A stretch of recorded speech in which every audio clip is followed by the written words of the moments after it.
В столице Пакистана, Исламабаде, на бензозаправочных станциях выстраиваются длинные очереди и вспыхивают потасовки в связи с нехваткой горючего. Кризис сказывается на работе транспорта в Пакистане в течение недели. Премьер-министр Наваз Шариф призвал Кабинет министров решить проблему и отстранил от работы несколько высокопоставленных чиновников за, как он выразился, халатность и нерадивое отношение к работе.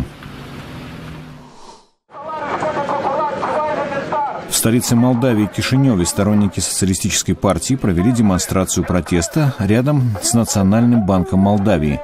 Они требовали отставки главы банка, которого демонстранты считают ответственным за ослабление курса лея. Демонстранты призвали принять меры по стабилизации национальной валюты. Курс лея идет на убыль на протяжении нескольких месяцев и достиг нижнего предела по отношению к доллару и евро. Казахстан. В Алма-Ате редактор запрещенного журнала «Адам Бол» Гульжан Яргалиева объявила голодовку в помещении журнала, чтобы таким образом выразить протест против решения суда о закрытии издания.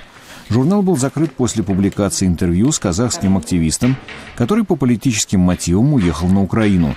Суд счел публикацию интервью пропагандой войны.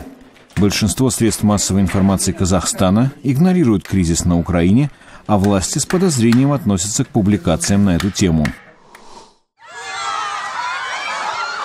Киргизия. Православные верующие в Бишкеке отметили праздник Крещения Господня. Священник окропил их ледяной водой.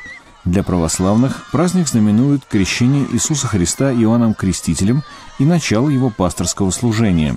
В Киргизии около 15% населения составляют христиане. В Белграде по случаю праздника Крещения прошло традиционное купание в реке Сава.